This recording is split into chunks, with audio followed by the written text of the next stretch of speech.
Halo anak-anak, Assalamualaikum warahmatullahi wabarakatuh. Jumpa lagi dengan Bu Intan, wali kelas 5 SD Negeri Karangsem 2, Surakarta. Kita mulai belajar ya. Hari ini kita akan belajar tentang macam-macam penyakit pada organ pernafasan manusia. Jadi, setelah pembelajaran hari ini, anak-anak akan mampu menyebutkan apa saja sih penyakit pada organ pernafasan manusia. Anak-anak juga bisa tahu apa penyebabnya dan bagaimana cara menjaga kesehatan organ pernafasan kita. Berikut macam-macam penyakit pada organ pernafasan. Ada asma, influenza, bronkitis, tonsilitis, pneumonia, emfisema, kanker paru-paru, dan juga tuberkulosis. Kita mulai dari asma. Asma adalah penyumbatan saluran pernafasan yang dapat disebabkan oleh debu, udara dingin, alergi terhadap makanan tertentu, ataupun kelelahan. Pada penderita asma, gejala awalnya biasanya penderita akan mengalami batuk, terutama pada malam hari atau dini hari pada saat-saat dingin gitu. Kemudian dadanya terasa sesak kalau bernapas itu berat, dan juga dahaknya itu sulit keluar. Kemudian selanjutnya kalau penderita itu sudah semakin berat lagi asmanya, gejalanya semakin berat, itu biasanya gejalanya berupa serangan batuknya itu lebih hebat, kemudian sesak nafas yang berat, nafasnya itu terasa terengal-engal, kemudian sianosis atau kulit kebiruan yang dimulai dari sekitar mulut itu nanti biru. Kemudian penderita asma yang sudah mulai berat itu biasanya juga mengalami sulit tidur anak-anak. Jadi posisi tidur yang paling nyaman itu malahan adalah posisi tidur dalam keadaan duduk. Dan juga kesadarannya itu semakin menurun. Untuk penderita asma ini, pengobatannya bisa dilakukan dengan pemberian inhaler. Jadi inhaler itu kayak kalau anak-anak pernah lihat dimasukkan ke mulut, nanti itu ada obatnya, dosisnya sudah disesuaikan. Nah, inhalernya itu dimasukkan ke mulut, obatnya itu langsung masuk dihisap melalui mulut. Caranya disemprotkan kemudian dihisap melalui mulut. Lanjut yang kedua yaitu influenza. Influenza adalah gangguan pada organ pernafasan yang disebabkan oleh virus influenza. Influenza ini biasanya kita sebutnya itu flu.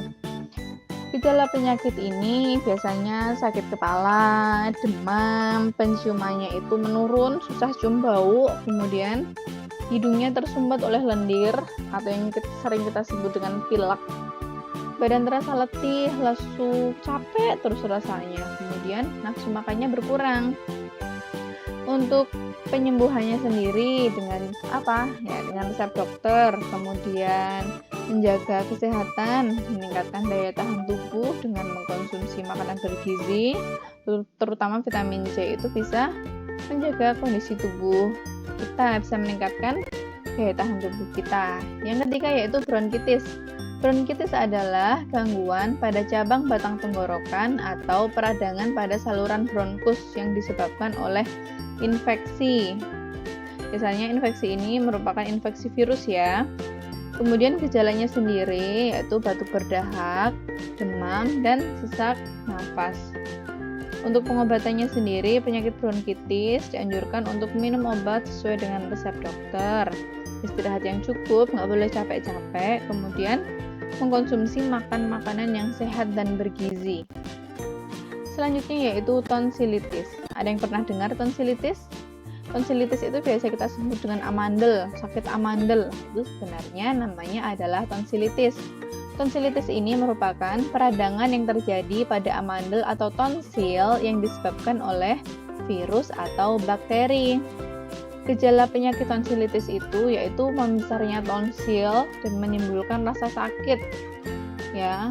Jadi tonsilnya itu meradang dan membesar. Jadi rasanya itu sakit banget. Kemudian habis itu mulai muncul selaput putih di sekitarnya. Untuk pengobatannya sendiri, minum obat sesuai dengan resep dokter serta mengkonsumsi makanan yang bersih. Ya, harus diperhatikan. Lanjut selanjutnya yaitu pneumonia.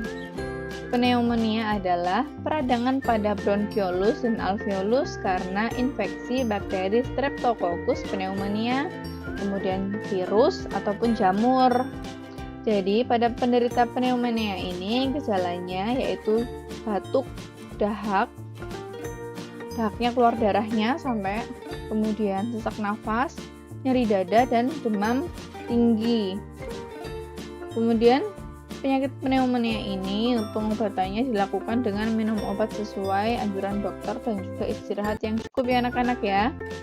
Lanjut emfisema. Emfisema adalah keadaan di mana paru-parunya itu mengalami pembengkakan. Kenapa begitu? Karena di dalam paru-parunya sana, di dalam alveolusnya sana, kemasukan udara dan udaranya itu nggak bisa bertukar dengan maksimal. Padahal kan kalau kita bernafas kan menghirup oksigen, mengeluarkan karbon dioksida. Lah itu pertukarannya itu nggak bisa maksimal. Jadi ada udara yang terjebak di dalamnya.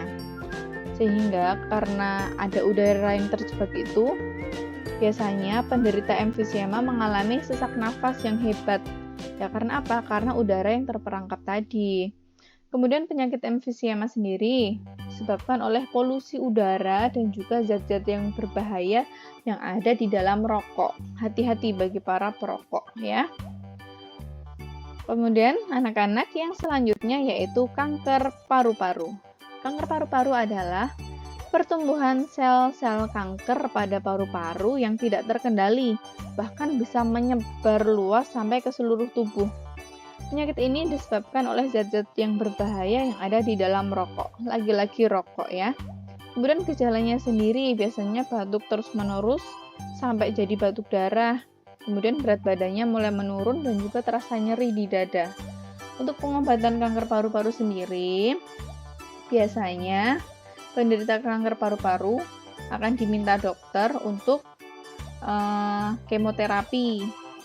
Ya, itu salah satu pengobatan untuk penderita kanker paru-paru. Kenapa begitu? Yaitu kemoterapi, kemudian radioterapi itu untuk mematikan sel-sel kanker agar tidak lebih menyebar lagi.